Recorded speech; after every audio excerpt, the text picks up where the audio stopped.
Arsenal offer Nicola Pepe for Kulusevski, the Swede international who plays for Juventus. Welcome to the Football News Top 10s and Lifestyle Zone. I go by the names of Rokani David, aka arane onto this channel. And you know how we do it. It's all about sports onto this channel, top 10s and lifestyle, about your celebrities in there. If at all you're watching us for the very first time, endeavor to subscribe to our channel so as not to miss out on stories that we do upload in here on a daily. It looks like a Monday is going to an end because here in Uganda, we are left with just 2.5 hours to enter into a new day. That's going to be Tuesday. But whoever is watching us from the world, I know some of us, like in UK now, it's like 3 hours because they are into the winter and it has changed totally. But that does not stop us from bringing you the transfer news here onto our channel. Smash the like button, comment and share.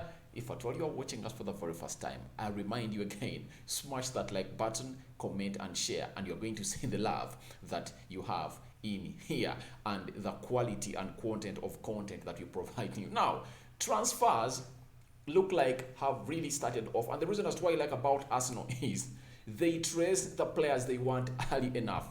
And this is what is going to make Arsenal a different team altogether. Remember, by the season, when the season was starting, no one would think that Arsenal would be among the top 5 or 6 clubs in there to compete, because people thought that the top 4 clubs would be Manchester United, Man City, Chelsea and Liverpool. Then they never thought that Arsenal could break the barrier of Tottenham Hotspur, Leicester City, Everton and West Ham and Aston Villa. People thought that all those 9 clubs were better than a team which goes by names of Arsenal in there. So at the look of things right now, Arsenal stands 5th onto the Premier League table, and guess what? They are ahead of Manchester United, a team that brought in Jadon Sancho, Cristiano Ronaldo and Raphael Varane. All those are world-class players in there. Ronaldo, world-proven. Varane, world-proven. Sancho, one of the best right-wingers in the world in his age bracket. So it shows you that Arsenal had really set themselves to come into this season and fail. That's what people really thought about it, but things have changed for Arsenal and they've gone 10 games unbeaten, having started the season with a very ridiculous start, losing 3 games, 1 to Brentford. That annoyed Arsenal fans a lot. They lost to a team which goes by names of Chelsea by 2-0. They went ahead to lose shamingly 5-0, but to a side which goes by the names of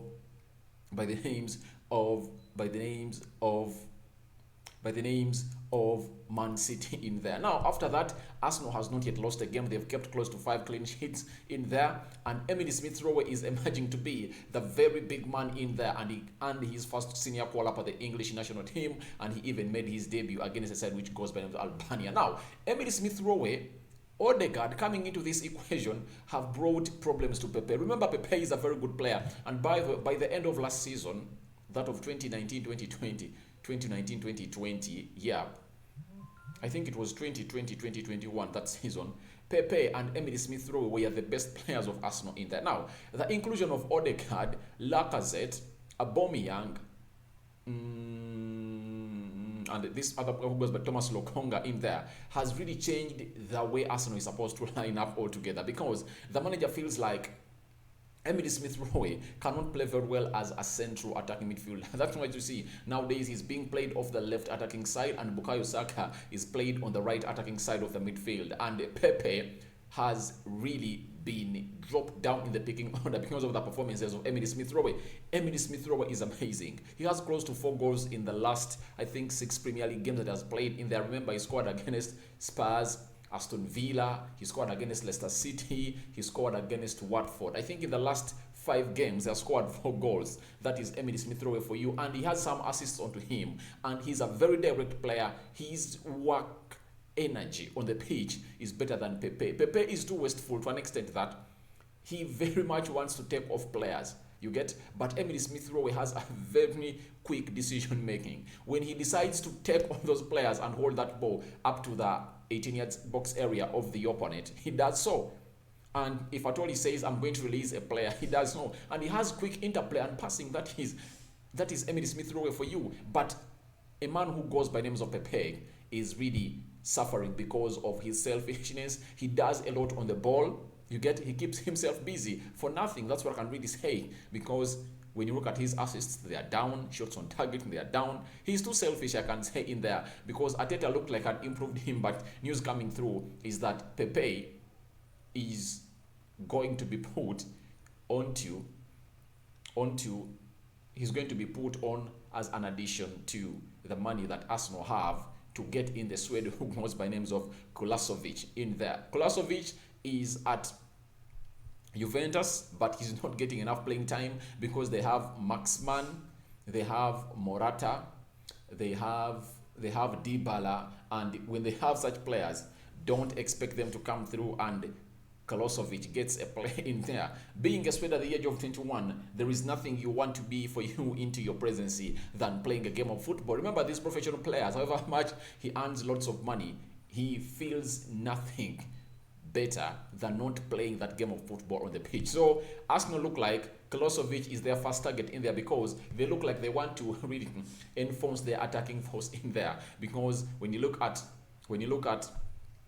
Lacazette, he is rumored to be leaving out. You get to be leaving Arsenal in there, yet he's performing very well. Aubameyang is injury prone and you cannot build your season onto him. That is something that you really have to come up and talk about, a man who goes by names of Aubameyang in there. So when you look at him, he really needs other players in there. And Kulusevski is a right winger or midfielder, right attacking midfielder for a team which goes by names of Juventus. And as things go on right now, expect Arsenal to go in for him because they look like they're looking for options in there that Pepe has failed to give them to. And at this juncture right now, Arsenal is really trailing because of not having depth in squad. Because when you look at the team of Arsenal, they are really lacking players. You get Emile Smith-Rowe gets injured, maybe Bukayo Saka, Arsenal will be back onto the floor. Either Ben White or Gabriel Magalhaes gets injured, Arsenal will be back on the floor. So they need a very big backup to their players in there because their first 11 really looks good. Because when I look at Arsenal, the backup, the only place that I see that they have a very good backup is the left back because they have Nuno Tavares and Kian Tierney got injured and really Nuno Tavares came in and covered for him very well. But when you look at the right wing, I don't think Soares can really come in and do some good job. Maitland Niles in there, who is an all-round player, maybe can come in, at least for that they are covered. But in the central defense, if at all either Ben White or Gabriel Magalhaes gets injured, I don't trust Callum Chambers, I don't trust Rob Holding, I don't trust any of those. I don't trust Pablo Mari in there. He's good at game reading, but Premier League is far much better than that. It calls for so much more. So if at all Arsenal are really looking at Kulusevski, it shows you that they've detected danger, that if at all they get injuries in there, they are really going to face it rough. But I have to inform Arsenal fans that however much you guys had put in your proposal of £27 million plus Nicola Pepe in there, a player that you bought £73 million from Lille, Juventus has said no to that because they say we want 35 million euros from you guys just to get us that money and we can get you that player that you want. So it looks like that is not so much money for Arsenal, but I think when you look at the players that Arteta is looking for, I think he's so much interested in getting a centre forward, either an Ishak or a Watkins or this other player of a team which goes. This other player of a team which goes.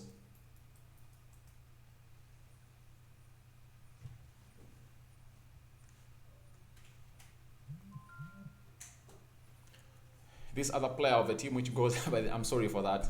I was talking to my girlfriend, so feel free. I had certain things to get done in there, so feel free about that. I'm sorry about it, but we have to go. So that's what Arteta is looking at. He really wants to get in a Watkins or a Calvert-Lewin or an Ishak to play into that central forward role, because in January Aubameyang is leaving, Pepe is leaving, Thomas Partey is leaving, Elneny is leaving. So it looks like Arsenal are really going to be having very many loopholes into their team because these people are really going to leave, and it's not some good news to Arteta in there. But when Arteta really looks at Kulusevski, he knows he's cheaper and he can get good things out of him. I like the way Arteta is doing his stuff in there. He's not like Ole Gunnar Solskjaer. Ole Gunnar Solskjaer has bought good players, Danny Van Beek, Alex Telles, Amad Diallo, Jordan Sancho, and he's not using them. He's benching them. That is Ole Gunnar Solskjaer in there for you. But Arteta, all of the players he has bought, he's giving them playing time. He bought in Ramsdale. Ramsdale is in goal. Tomiyasu, he's playing as a right back for Arsenal.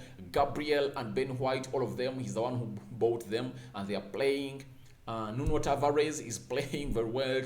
There is a central defense midfielder who goes by names of Lokonga Sambi Albert. He's also playing. Who else? Odegaard is playing very well. So he's really balancing up his team very well, and I really like this. This is what Ole Gunnar Solskjaer should really copy from a man who goes by names of Mikel Arteta, because he's doing the rotation very well, and the coming in of Kulusevski will be a very good addition to the team.